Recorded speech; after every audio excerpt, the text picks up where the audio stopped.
Anong mensahe ang kailangang marinig ng mga Virgo mula November 16 to 30, 2024? Pwedeng nangyayari na to o mangyayari pa lang. Kung hindi man para sa inyo, itong magiging reading di baka para sa someone na malapit sa inyo o sa someone na kakilala niyo mismo. Baka may lumabas na gender mamaya, gawin niyo na lang energy, masculine at feminine energy. Pwede rin naman na huwag niyo na pansinin ang gender. Hindi ko masasabi kung anong magiging reading. Kung positive ba o negative, depende sa kung anong mapipick up kong energy. Pwede rin naman na panoorin nyo rin ang inyong sun, moon, at rising sign. Kasi who knows, baka alin man sa tatlong signs na yan ay mag-resonate na sa inyo. Mm-hmm.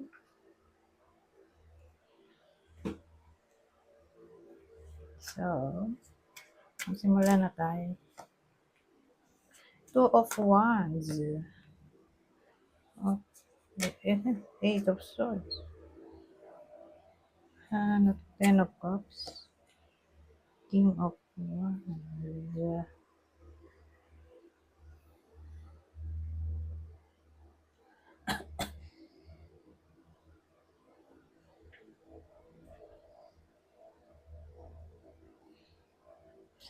Well, ang dating kasi,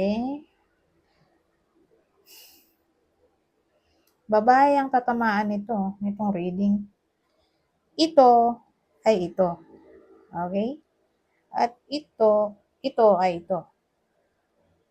Ito. Sa madaling salita, ang magiging plano ng babae dito ay limitahan ang kanyang aksyon tungkol sa kanyang ex. Whether magbalik tong ex sa buhay niya dahil sa sustento o gusto ng ex niyang mag-reconnect sila ulit. Kasi pamilyado na yung babae dito, so ano pang sense, di ba? Magre-reconnect pa. Okay lang kung magre-reconnect para sa sustento ng mga anak. Pero more than that, alanganin, di ba? So, ganon. Sabihin natin may anak sila, kasi malaki chance. O may anak. O sabihin nga natin may anak. Example, may anak, tapos nagsusustento naman. Kaya lang in a relationship na sa iba yung babae. So, ayaw na niyang magulo pa ulit yung kanyang relasyon o magkagulo ulit o masira yung relasyon niya sa bago niya. So, lilimitahan niya ang kanyang sarili sa ex niya para walang mabuong something o para hindi pagsilosan ng partner niya, current partner, yung ex ng babae. So, ganyan. Wise decision naman, di ba? So, ang tatama ng reading na to ay babaeng in a relationship. Whether anak niya to sa ex niya o anak niya sa bago. Basta mukha siyang may anak na. Nanay na yung babae dito. Bida. Anyways, kung di nag-resonate sa inyo yan, edi, tingnan natin dito. Ladro, Diyos ko. Ano to? Ito, tingnan natin kung baka may pag-asa pa, mukhang wala na.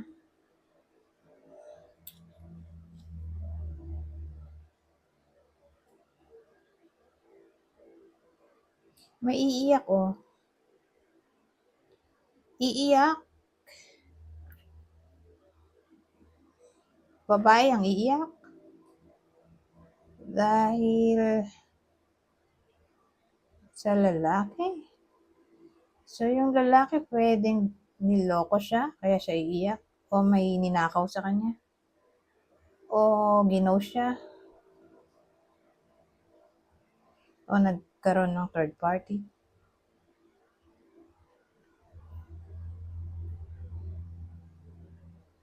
Ganun eh.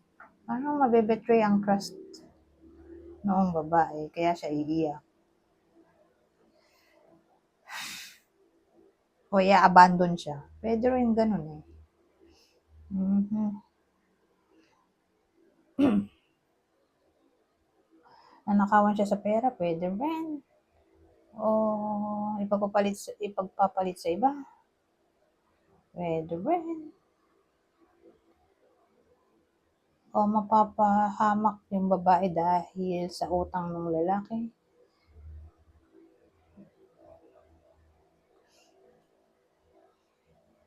Ewan ko, basta lalaki to. Pwede tong sariling partner o anyone na malapit sa iba sa inyo na yun nga, pwede mag-cause ng harm. Pero babae lang ang tatamaan ng reading na to. Scamming? Baka ma-scam siya, pwede rin oh.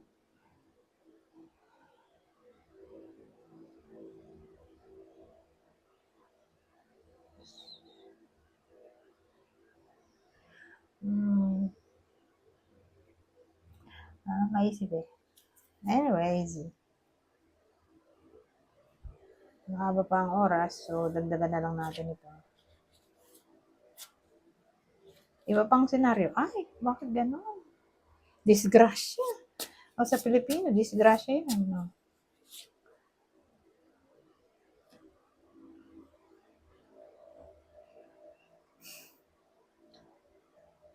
Pero huwag kayong mag-alala, okay? Whether nangyayari na to o mangyayari pa lang na, yun nga, may something na pwedeng mag-cause para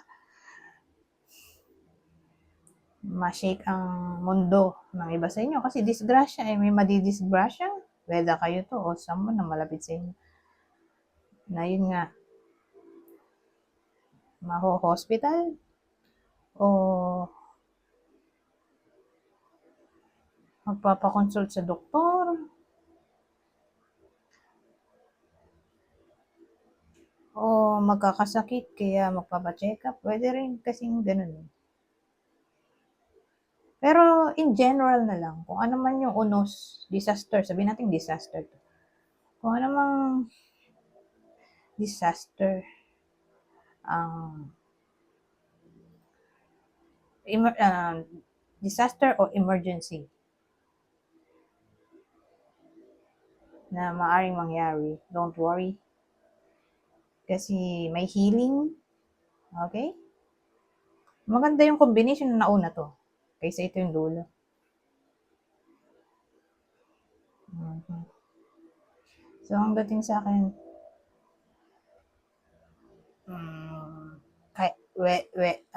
whether kayo mismo, yung makakatulong sa sarili niyo para mag-heal o may someone na tutulong sa inyo. Sabihin natin, someone na professional sa trabaho niya o someone na malapit sa inyo na pwede mag-advise, mag-counsel.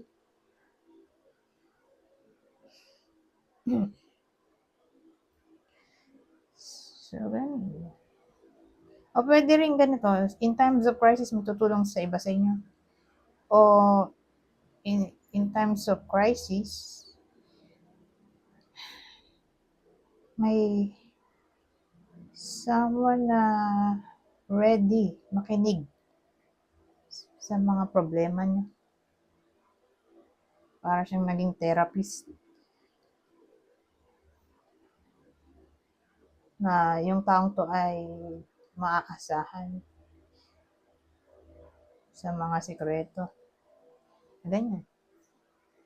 So, punta na tayo dito. Ano pang masasabi nito? You've got the power. You use your abilities to resolve this situation, you can do it.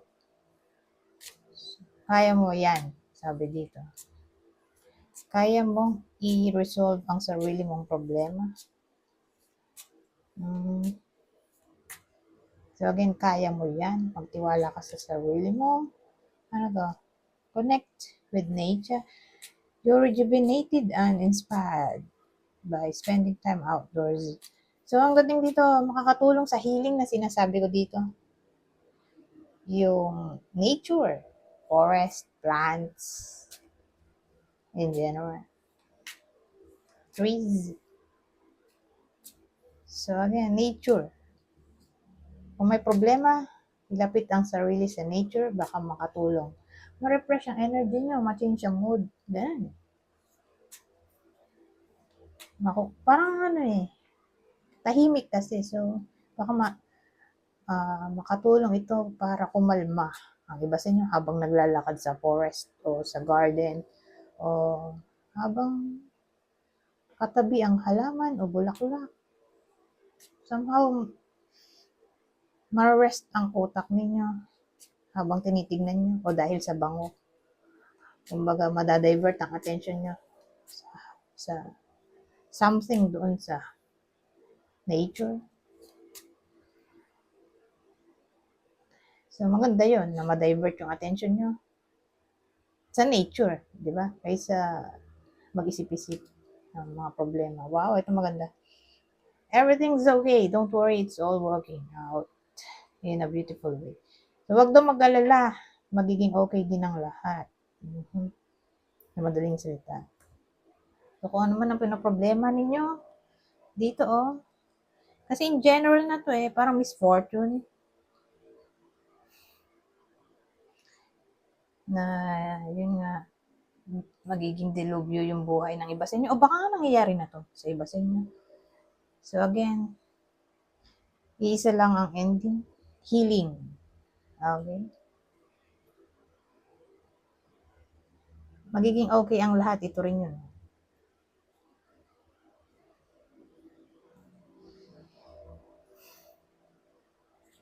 Well, anyways, hanggang dito na lang. Goodbye. For now.